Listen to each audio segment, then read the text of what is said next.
Amen. Amen. Et c'est vous allez. Alléluia. Molimo na nzambe toujours motuna et c'est vous allez. Are you happy to be here? Vous allez arrêter, vous allez musique. I don't feel you. I don't feel you. Mais si vous avez les allez arrêter vous musique. Your eyes are here, but your spirit are not here. Amen. Moko na moko esika azali ayoki mate ya malamu. As you are sitting there, you heard the development of the preaching. Pe azali na Bible atandi makomi. And you have Bible and read the Gospel. Makomi otangi eyebisoni. The scripture that you read, what he has told you.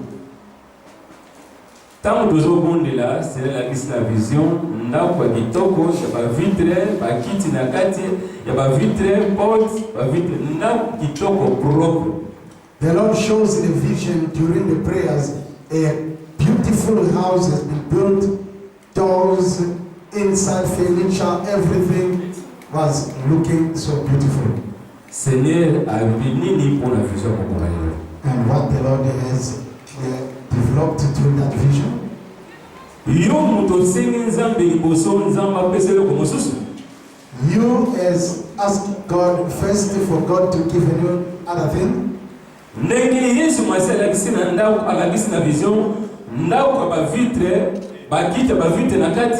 Porte pe kitoko soki molimo na yo ezali peto lokola ndako alakisi soki okosenga Yesu akoya akopesa yo ozako.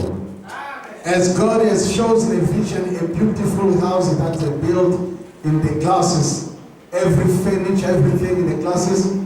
If your heart, as you came here today, and your heart is the same as such houses, anything that you claim or call on God, it will be given to you. Yango Yesu asenga na biso na molimo toza lokola ndako singa la kisina kati na molimo.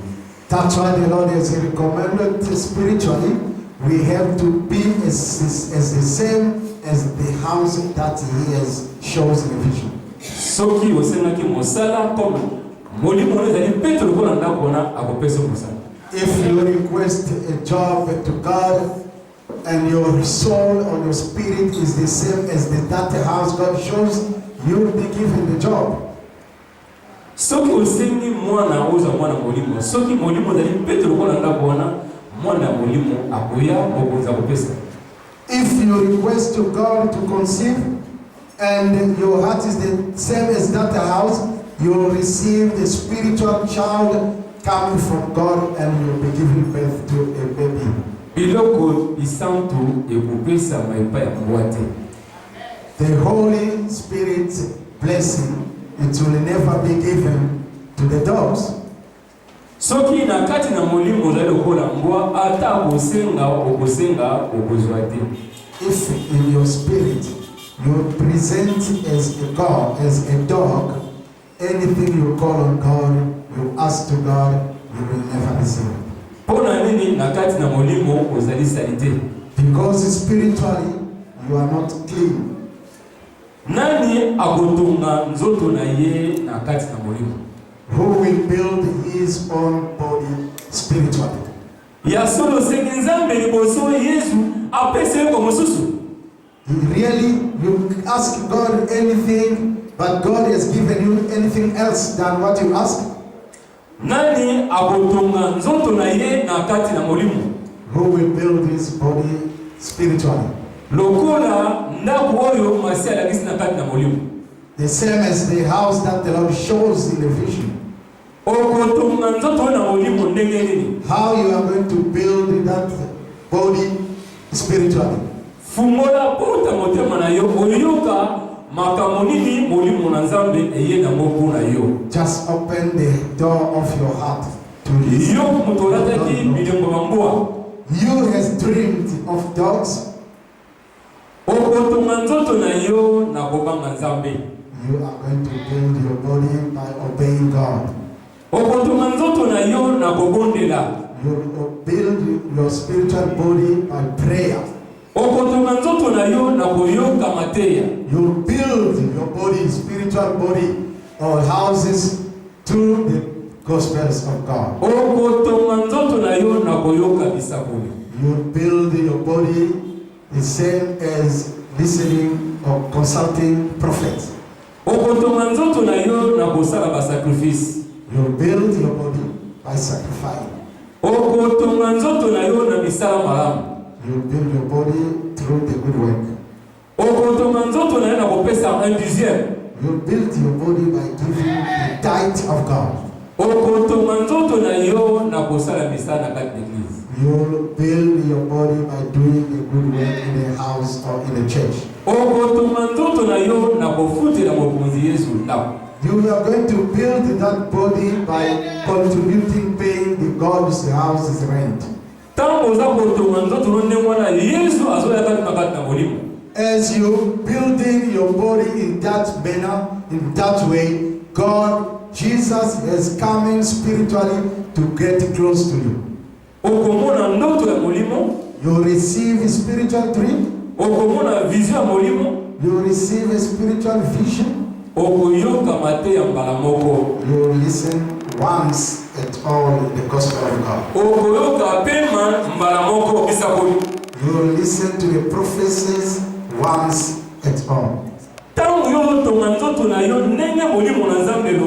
As you build your body according to what the Holy Spirit recommends, even if you are in 70 years old, God is purifying you. Jesus is cleaning you so that your body can be shined. As you ask God, as you stop committing wrongs, if you're seeking for traveling, what you will receive. If you're asking to conceive a spiritual child, what will be happening? If you are seeking from God to have a gift of preaching, what God will give you? If you seek from God a prophecy's gift, what God will be giving you? The spiritual, Holy Spirit things will never be given to the dog. They pray for you through the white card. They pray for you with a blue card. They pray for you with a red card. But you never change.